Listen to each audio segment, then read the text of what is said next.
Hey, how's it going, everybody? This is Napoleonic Wars, OverSimplified Part 2. In case you haven't seen my first part, definitely go check it out.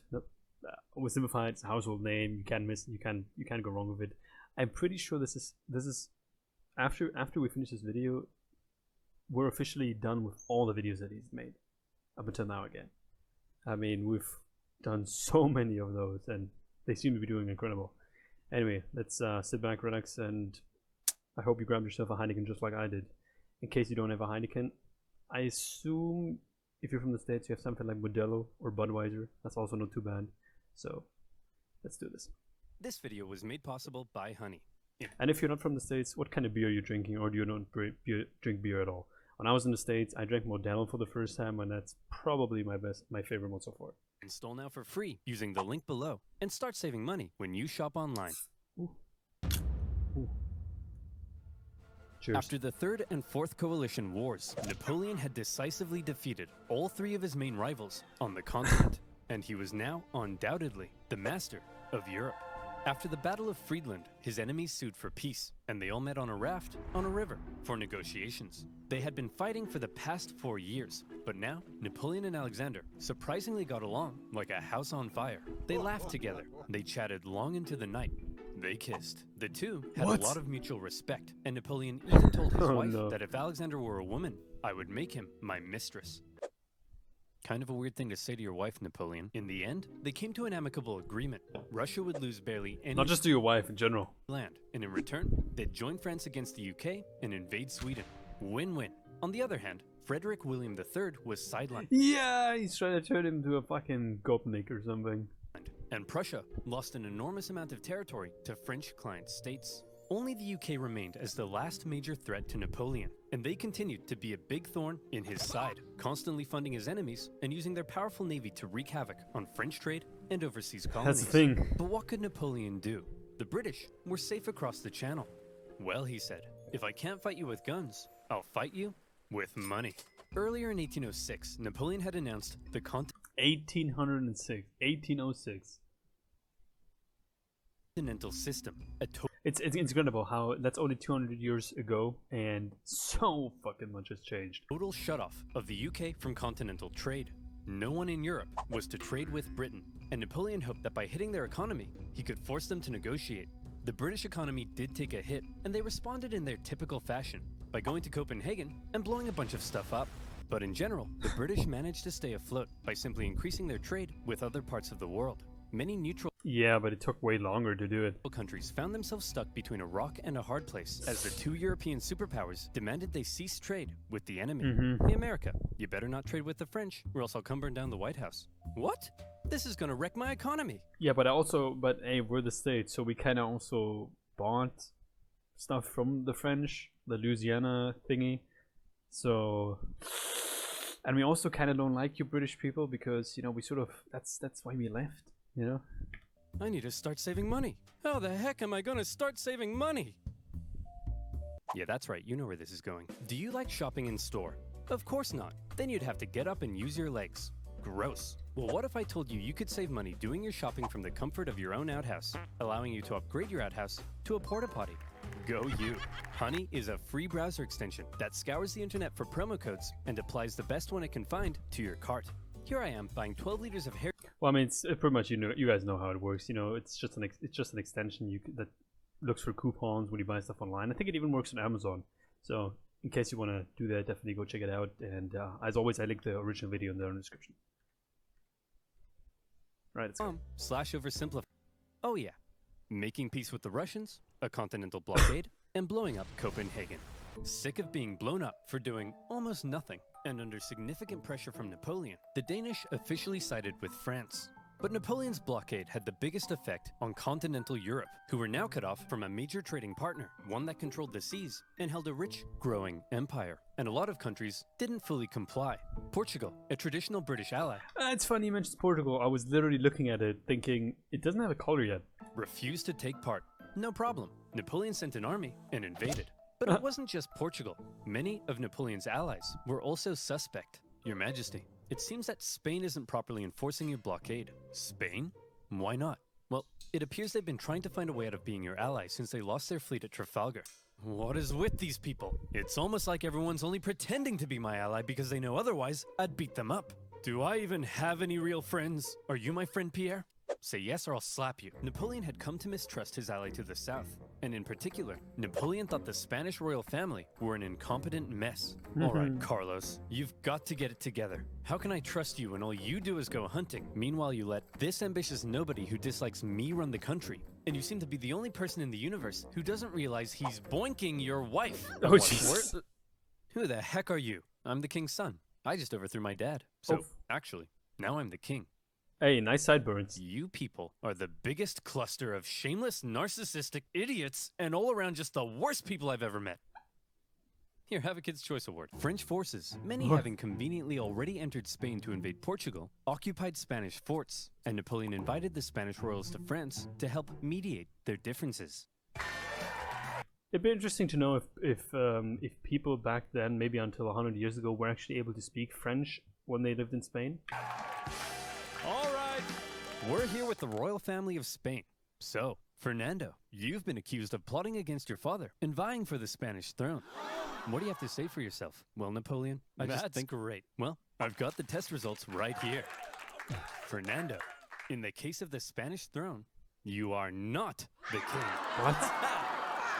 And Carlos, you are also not the king. I'm the king! Oh. Actually, Napoleon made his brother the king, but for all intents and purposes, Spain was now his puppet. He expected the Spanish people to be over the moon at the removal of their... Wait. He had a brother? Napoleon brother. You can't see this right now, but Napoleon brother.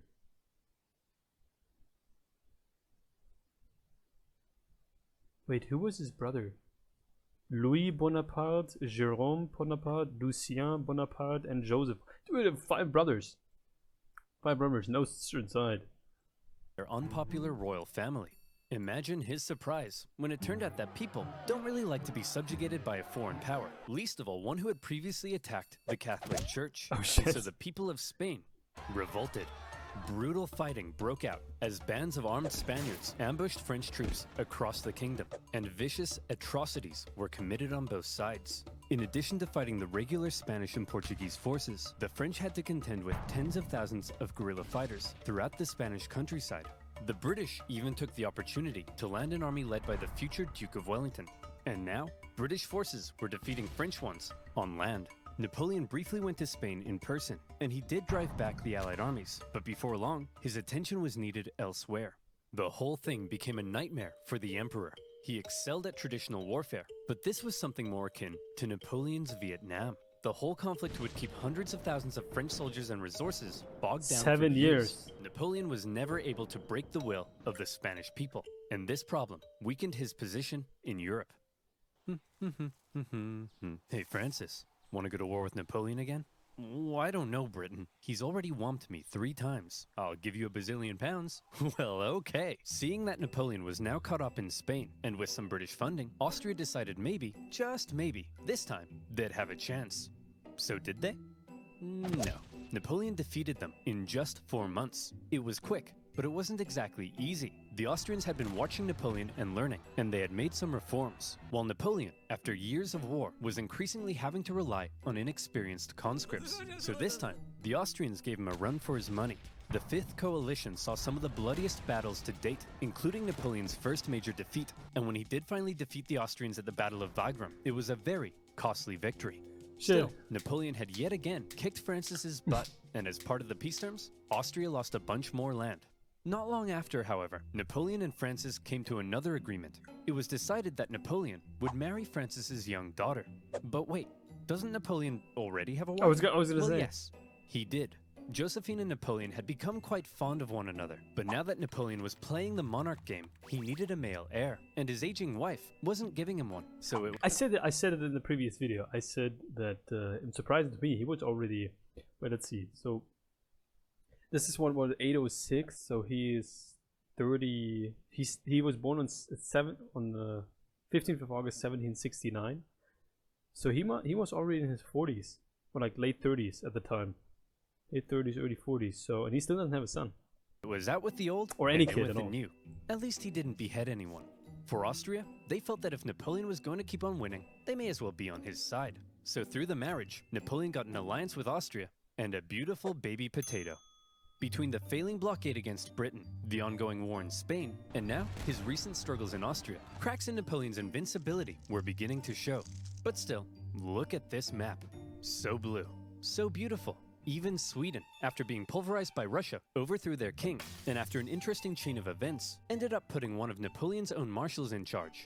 Marshal Bernadotte took the name Karl Johan and became Crown Prince of Sweden, after agreeing to join Napoleon's continental system. For now, Sweden was Team France.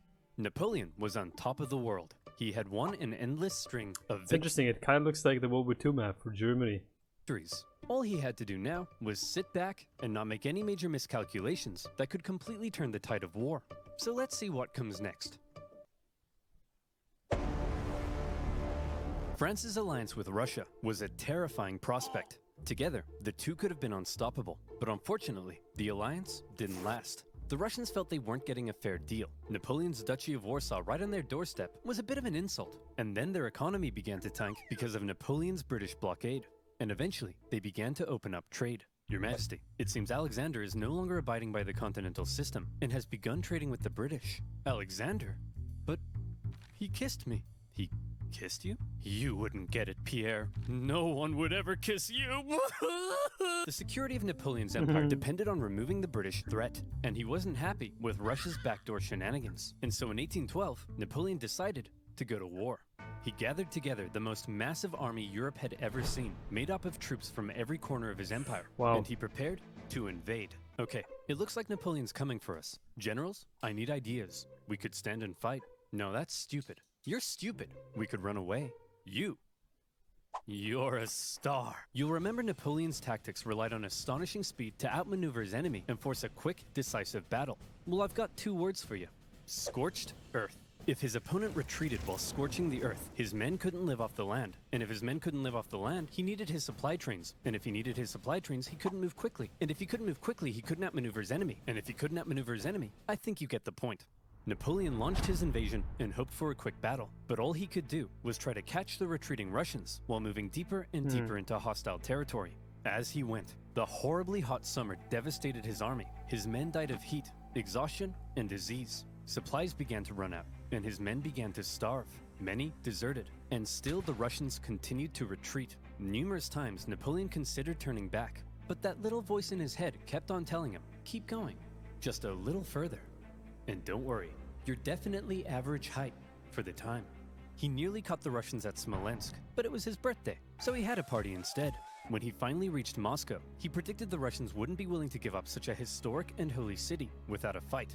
And he was right. The Russians finally turned to face him for the single deadliest day of the Napoleonic Wars, the Battle of Borodino. The Russians fought valiantly, and as he got older, Napoleon's battle tactics seemed to become a little less refined and a little more run straight at the enemy, try not to die. He launched a full frontal assault at the Russian defenses, and as a result, the death toll was colossal. The Russians eventually decided to retreat, leaving Moscow to fall into Napoleon's hands. Quick, the French are taking the city. Release all these prisoners immediately and tell them to burn it to the ground. Well, Jimmy the arsonist, you are not going to believe your luck. Moscow went up in flames, and as Napoleon entered, it became very clear his army wouldn't be able to stay there very long. But he had just defeated the Russian army and taken their most beloved city. What a sight, all the way from France. In his mind, he had won. So he sent Tsar Alexander in St. Petersburg a letter. Your Imperial Majesty, Napoleon requests your surrender. How shall I respond? You shan't, Dmitri. You should. Ever. But, Your Majesty, it will be winter soon. The French forces are stuck 500 miles into Russian territory with dwindling supplies. If we don't say anything, well, then they'll all Oh my god, did you notice the kid in the back who's squatting? die. Oh! After waiting for a response, Wait. well, then they'll all die. Oh! Supplies. If we don't say anything, well, then they'll all die. Oh! After waiting for a response for about a month, the first snow of winter began to fall, and Napoleon sensed the catastrophe that was about to unfold. He decided their only choice now was to get out. And that's when it happened. It got cold. Stupid cold. His glorious invasion had just become a race for survival. As the Russians realized the French were fleeing for their lives, they began to close in on their supply line. Men froze to death, their horses as well. There was starvation and disease. The injured and dying could only be left by the side of the road, as it was too slow to try to carry them. And all along the way, the dreaded Russian Cossacks stalked the bleeding French army, and every now and then swept in for a quick attack. Napoleon, fearing capture, kept a vial of poison around his neck. At one point, the Russian armies nearly trapped him against the Berezina River, but a little Napoleon cleverness gave him the old Geoffrey juke, tricking them into thinking he was going south and then escaping across rapidly built pontoon bridges to the north. When the Russians realized where he was and began to close in, the French burned the bridges before everyone could cross. Hundreds drowned, and thousands were captured. At this point, Napoleon got wind of plots against him forming in Paris, so he abandoned his men and went back to France. The remaining French stragglers made it across the border. It's been estimated over 600,000 men went into Russia. Less than 100,000 returned. God damn it. Napoleon was now in a very precarious situation. His army had just been obliterated, and the other European leaders smelled blood. Here was an opportunity to take advantage of a weakened Napoleon, regain territory and influence, and liberate Europe from his dirty French paws. And so, they began to turn. Prussia soon broke their alliance and switched sides, while Austria declared neutrality. Even Sweden, led by one of Napoleon's old marshals, joined the Allies, partly due to Napoleon's earlier invasion of Swedish Pomerania. The War of the Sixth Coalition had begun. The coalition forces had been reforming their armies, and they were now much better. And the UK had also significantly amped up its financial aid to its continental allies. Their armies quickly advanced through Poland and into Germany. In Paris, Napoleon was understandably freaking out. He needed to put together a new army fast, and he called up over 100,000 new conscripts, mostly teenagers. He also put his factories into overdrive, and he was like, "You, make more rifles. You, build new cannons. You, make more horses. I don't make horses. Then who makes horses? Horses make horses. Explain how." "Well, when a daddy horse and a mommy horse love each other very much." "Yes, go on." "Well, then the daddy horse..." "I'm sorry, Napoleon. You're 43. I thought you'd know this stuff." "Don't touch me. I'm gonna be sick." As it turned out, Napoleon's lack of horses would take the biggest toll on his army, since his tactics relied on speed, maneuverability, and destruction. When he took the fight to the Allies in 1813, he did defeat them and sent them running. But lacking cavalry, he was unable to effectively pursue and destroy. He needed horses. For the Allies, being defeated in battle by a man whose army was now full of inexperienced conscripts was concerning. So both sides were like, hold up. Time out. The Allies were somewhat cornered, and had Napoleon kept going, it's possible he could have won. But instead he agreed to a brief truce with the Austrians mediating between the two sides. When Austria demanded Napoleon make major concessions, Napoleon told them to shove it. Having had their terms rejected, Austria felt the concessions. Napoleon told them to shove it. Having had their terms rejected, Austria He's so angry. felt now they were justified in saying, well, we tried, and they joined the coalition.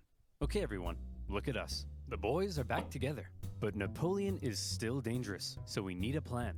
Any ideas? Ooh, I know. No, forget it. That's stupid. Oh, no. Dude, make up your mind. I've got it! When he approaches, we run away. God damn it. Genius.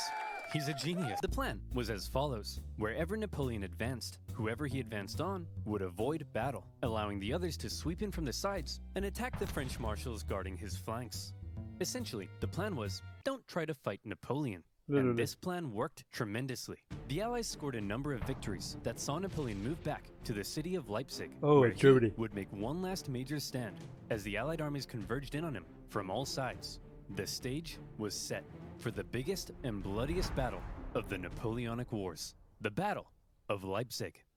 Almost 500,000 troops from over a dozen nations stretched across the battlefield. The French found themselves fighting on all sides for 4 days against the Austrians, Prussians, Swedes, and Russians. It's no wonder this battle is also sometimes referred to as the Battle of the Nations. The French fought ferociously, but ultimately were no match for the coordinated efforts of the coalition. At one point, in the midst of battle, Saxon troops allied with the French had a team huddle and were like, hey guys, I'm pretty sure the French are losing. Let's switch sides. And so they did. When it became clear that Napoleon couldn't win, he ordered a retreat across the only bridge over the river. The Allies swarmed into the city, and desperate fighting raged in the streets. Okay, Corporal, after everyone has crossed the river, I need you to blow up the bridge. Okay? Not before everyone's crossed, after. You got that? Yes, Colonel, I'm not 5. I can comprehend time. Good. Wait, did he say before or after? Well, fortune favors the bold. The bridge was blown early, and 30,000 French troops were stranded and captured. A disaster. And with that, the dominoes were beginning to come crashing down. How? How is that even possible? On Napoleon. In the south, an army under the British Duke of Wellington had been pushing the French out of Spain for the past few years, and were now crossing into France. Austrian armies had pushed into Italy, while Napoleon's old flamboyant cavalry commander, Murat, who Napoleon had made king of Naples, decided to switch sides. German states, many resentful after years under Napoleon's thumb, turned against him, and the Confederation of the Rhine collapsed. Bernadotte invaded Denmark, and they were forced to join the coalition, while the Netherlands were liberated. You'd think Napoleon might have seen the writing on the wall, but he was Napoleon, and so instead, he prepared to keep fighting. As attitudes in Paris were already beginning to turn against him, he called up more conscripts to defend the exhausted nation. As for the Allies, they weren't sure exactly what they were aiming for here. A few peace offers were floated that may have let Napoleon keep his position, but the British kept throwing around even more money, and eventually, they all agreed that the ultimate aim was the deposition of Napoleon entirely. And so, Napoleon embarked on one of his most famous campaigns to defend the homeland. He was completely outnumbered, but the Allied armies had split up and spread out. His army was so small that he could move at lightning speed, and he used this to his advantage. In the famous 6 Days campaign against Prussian General Blücher, he attacked from all directions and defeated Blücher's forces 4 times, only suffering a tenth of the casualties he inflicted. Even with his back completely to the wall, Napoleon was still Napoleon. Then he turned south to take on Schwarzenberg's army of Bohemia and enjoyed even more victories. However, Napoleon's problem was that he couldn't be everywhere at once, and wherever he wasn't, the Allies continued to push towards Paris. He made one last-ditch attempt at moving in behind the enemy lines and cutting off their communications, but Paris was in disarray, and the people were sick of war. One ambitious and slightly treacherous politician sent the Allied armies a letter basically saying, "Hey guys, come on in." And so, they did. The city's defenders surrendered, and as the Allied leaders entered Paris, the people cheered them as bringers of peace. Paris had fallen. Quick, marshals, gather your men. We're gonna launch an assault on Paris. Where are my marshals? They all left and told me to give you this note. Napoleon's marshals had realized what he hadn't. It was over, and they insisted all that was left now, for the good of France, was for him to abdicate. And without the support of his army, Napoleon had no choice. He hoped his son could take his place, but it was decided instead to restore the old Bourbon monarchy. Old King Louis XVI's brother would become the King of France. It was almost like the French Revolution had never even happened. But what will we do with Napoleon? We can't have a hyperactive 44-year-old menace running around reigniting revolutionary ideals and plotting his return. Well, why don't we send him, I don't know, there. The location chosen for Napoleon's exile was the small island of Elba, just off the coast of Italy. Napoleon was to rule over the island, and even got to keep the title Emperor of Elba. The Allies must have been in stitches when they came up with that. When he learned what his fate was to be, he drank the poison he had been keeping around his neck. But it had gone out of date, so instead of a quick and painless death, he got a painful stummy-wummy instead. Before he left France, he addressed his oldest and closest guard one last time, making an emotional speech that ended with him kissing their flag, and off he went to exile. The deal that was given to him was actually quite generous. His family were given titles, he was to receive a state pension from France, and he was able to receive many distinguished visitors, all eager to come and meet the famed emperor. And he ruled over Elba well, improving infrastructure and introducing many legal and social reforms aimed at improving life on the island. Hey Napoleon, just coming in to check on how it's all going. Holy smokes! But it wasn't all good. For one thing, he learned of the death of his first wife Josephine and was deeply saddened. He was forbidden from seeing his son and current wife, and in Austria, Emperor Francis had ordered a local count to seduce her, so she would forget about Napoleon. Then, the new King Louis XVIII refused to give Napoleon his agreed pension. He was under constant threat of assassination, and there were even rumors that the Allies were thinking of relocating him somewhere even more remote. But the biggest problem was that Napoleon was once the master of Europe. He had lived a thrilling life of adventure, fame, and glory. Now, he found himself on a tiny island in the Mediterranean, and he was bored. Wouldn't it be nice if he could somehow return to France and reclaim his throne? Hey Napoleon, want to go back to France and reclaim your throne? I would, Pierre. But how? Wait, that's literally the guy who betrayed him, isn't it? Who said, "Come on in" to all the allies. Well, I was thinking we could just take this boat. Will that work? Surprisingly, yes. Pierre, remember when I told you no one would ever kiss you? Yes, sire. Well, pucker up, boyo.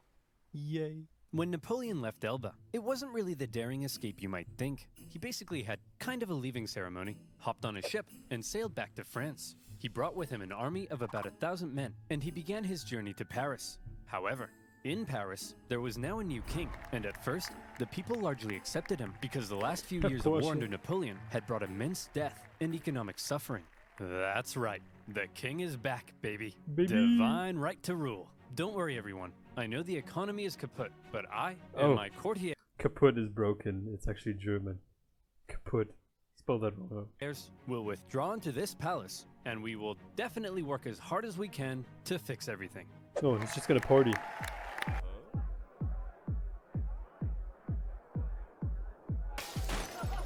Oh yeah, that's why we got rid of the king. As the Bourbon monarchy began to look more and more like a return to the past, and the returning nobility seemed hellbent on regaining their lost privileges, the people weren't too happy.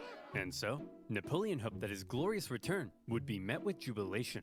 In the end, the reaction was a little mixed, but many were happy to see their old emperor. Your Majesty, it seems that Napoleon is back and marching this way with 1,000 men. That guy? No problem. I have hundreds of thousands of men. Send them to arrest him. Your Majesty, it seems the thousands of men we sent to arrest Napoleon have all joined his side. Well, I'm off to Belgium. If you ever need a king again, be sure to let me know. As Napoleon continued his journey, the king had sent battalions of men to stop him, but they largely comprised of Napoleon's old soldiers, many unhappy with King Louis's military reforms. And so, when ordered to arrest him, they simply couldn't do it. In one famous incident, the troops began to cry out, "Long live the Emperor." When Napoleon reached Paris, with King Louis having fled, he entered unopposed to reclaim his throne. Napoleon was back from the dead. Okay everyone, now that we've finally gotten rid of that guy, let's try to make sure something like this can never happen again. What's that doing there? Hey fellow monarchs!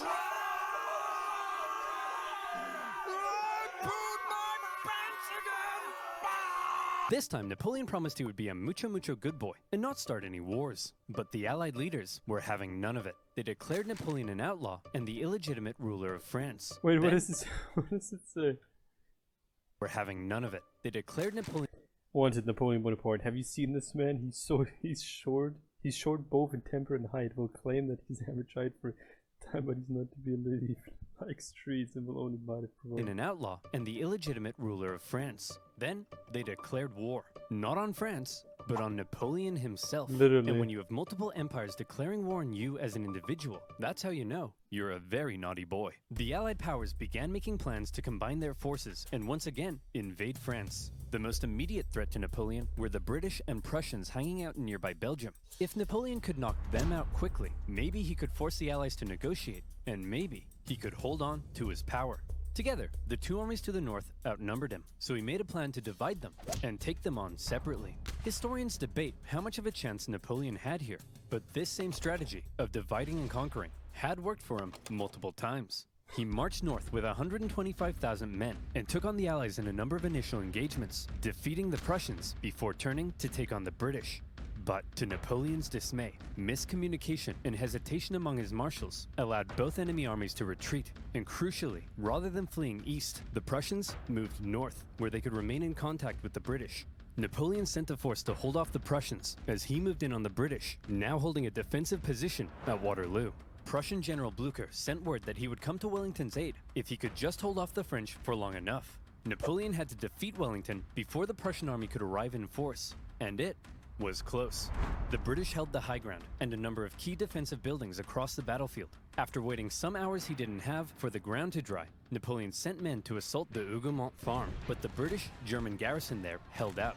French Marshal Ney launched a number of miscalculated cavalry charges at the British lines. the British formed defensive square formations, and they tore the French cavalry to shreds, while one guy chose the absolute worst time to go on a bender. The French did manage to capture a farmhouse directly in front of the British line, and from there, they unleashed artillery hellfire on the British square formations. And as Napoleon sent his Imperial Guard in to finish the British off, a nervous Wellington knew his lines were at breaking point. Yeah, But like, the Prussians had earlier begun to arrive, and now they were arriving in large numbers. oh shit, and after yeah, he's the getting British held outnumbered. out and sent the French Imperial Guard running, the French lines panicked, fearing they had been encircled, and they began to flee.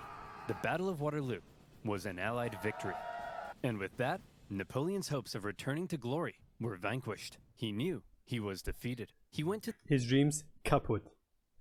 So kaput. the British and said, "Can I please have a house near London?" And the British replied, "No." Instead, to make sure Napoleon was put away once and for all, they sent him to one of the most isolated and remote places they could think of.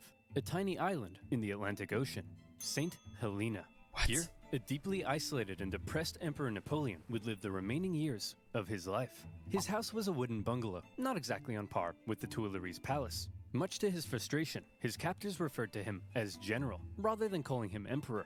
His mail was censored, his visitors were vetted. There was almost no way he could escape such an isolated island. But just to be sure, he was guarded by 2,000 British soldiers and 2 ships that circled the island 24 hours a day. He had once been the most powerful man alive, and images of the victorious Napoleon depict a strong leader, hand firmly in jacket. Depictions of Napoleon on St. Helena show a disheveled old man, hand firmly in pants. He had lost everything. And by the way, he was only 46, so maybe it's about time you know what? You're doing all right, kid. Napoleon fought one last battle while on the island. The battle for his reputation. He spent hours writing his memoirs, espousing his achievements, recording his greatness, and turning himself and his story into a phenomenal legend. And in this battle, he certainly succeeded. His mark on history cannot be denied. After his defeat, the European monarchs had got to work restoring Europe to its traditional balance and reasserting their dominance. But after Napoleon had spread the influence of the French Revolution, these returning monarchs would have a difficult time regaining their absolute control. France returned to the rule of the Bourbons, but it would go on to stage another revolution, and then another one. Reaction Jesus. to Napoleon's rule in places like Germany and Italy propelled forward the ideas and feelings of modern unity and nationalism, and his Napoleonic code still remains the basis of law in various modern countries. It's very The interesting. modern world owes a lot to Napoleon's legacy.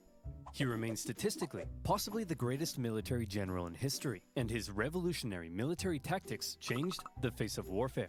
He was the last truly great leader to both lead his armies in battle while retaining total political control over a vast empire. There's still hope for Joe Biden, but the man remains somewhat of an enigma, and we still aren't sure exactly what to make of him in some regards. Was he the champion of the French Revolution, spreading equality wherever he went, or did he betray it by making himself an absolute monarch and restricting certain liberties? Was he an ambitious and aggressive conqueror, hell-bent on bringing Europe to its knees? Or was he simply defending himself against an aggressive Europe, hell-bent on reducing his power? Some things will continue to be debated. Napoleon died at the age of 51, officially of stomach cancer, but some believe he may have been poisoned. The British buried him in a tin coffin, inside a mahogany coffin, inside a lead coffin, inside another mahogany coffin.